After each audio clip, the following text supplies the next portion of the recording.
আমাদেরকে এই সংসদে কথা বলতে দেওয়া হয় না। আমাদেরকে সময় দেওয়া হয় 2 মিনিট এবং রিকোয়েস্ট করে সময় নেওয়া হয় 1 মিনিট, এবং যখনই আবার সময় চাওয়া হয় তখন আমাদেরকে বলা হয় this is not Shahbag square, it's parliament. তাদের যেহেতু মেজরিটি 2/3, তারা এখন কাউকে আর তোয়াক্কা করার প্রয়োজন মনে করে না। তাদের কথা হচ্ছে আপনারা পার্লামেন্টে থাকলে থাকবেন, না থাকলে নাই।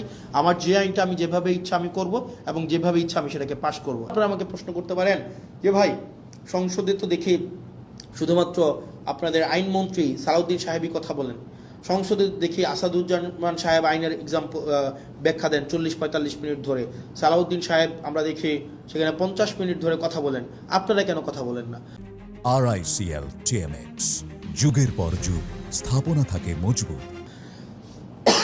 এখানে যে বিষয়টা হচ্ছে, আমাদেরকে এই সংসদে কথা বলতে দেওয়া হয় না। আমি একটা এক্সাম্পল দিই। যেমন আপনার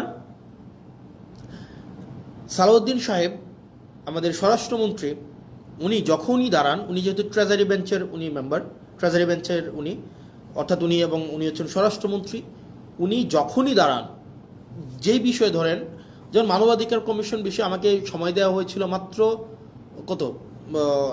আমাকে সময় দেওয়া হয়েছিল 2 মিনিট, আমাকে সময় দেওয়া হয়েছিল মাত্র 2 মিনিট, আর এই বিষয়ে সালাউদ্দিন সাহেব 40 মিনিট কথা বলেছেন। 40 মিনিট। ধরেন কোনো একটা অর্ডিন্যান্সের পক্ষে আমি 5 মিনিট কথা বললাম, 5 মিনিট, এটার বিরুদ্ধে সালাউদ্দিন সাহেব 40 মিনিট কথা বললেন। 40 মিনিট, আপনি 40 মিনিট, এই 40 মিনিটে উনি যদি কোনো অযৌক্তিক কথাও বলেন, সেটাকে যখন আমি আবার দাঁড়াবো যে ওনার অযৌক্তিক কথাগুলোকে খণ্ডন করার জন্য, আমাদেরকে সেখানে কোনো অ্যালাউ করা হয় না। তার মানে আপনি সময় পাচ্ছেন 5 মিনিট আর সালাউদ্দিন সাহেব সময় পাচ্ছেন 40 মিনিট। আপনার কাছে উনার কথাটাই হচ্ছে কি, উনি উনার মতো করে মনের মাধুরী মিশিয়ে, মেটাফোর দিয়ে, উনি হচ্ছে ইতিহাস টেনে, উনি উনার নিজের ব্যক্তিগত অভিজ্ঞতা, দর্শন সবগুলাকে উনি হচ্ছেন সংমিশ্রণ করে উনার মনের মাধুরী মিশিয়ে উনি কথা বলতে পারেন। এবং সেই জায়গা থেকে আমাদেরকে সময় দেওয়া হয় 2 মিনিট এবং রিকোয়েস্ট করে সময় নেওয়া হয় 1 মিনিট, এবং যখনই আবার সময় চাওয়া হয় তখন আমাদেরকে বলা হয় this is not Shahbag square, it's parliament, which is very unfortunate. কারণ আপনি একই টপিকে আপনার মানবাধিকার কমিশনের বিলের উপরে সালাউদ্দিন সাহেব কথা বলবেন 45 মিনিট, আর সেখানে আমাকে কথা বলতে দিচ্ছেন আপনি 2 মিনিট।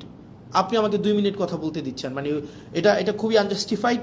যখন এটারই বিরোধিতা আমরা করেছিলাম, যখন এটাই চেয়েছিলাম যে এটার বিরোধিতা হচ্ছে, তখনই হচ্ছে আমাকে বলা হইলো যে this is not Shahbag square, it's parliament. এবং বিএনপি এক ধরনের 2টা কাজে জুতচুরি করেছে। জুতচুরি মানে সিম্পল জুতচুরি করা কি?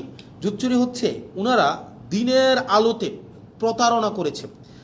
যেমন জুলাই জাদুঘর একটা অধ্যাদেশ ছিল, এই অধ্যাদেশটা কথা ছিল এটাকে অপরিবর্তিতভাবে সংসদে আইন আকারে পাশ করা হবে। ওনারা কি করলেন?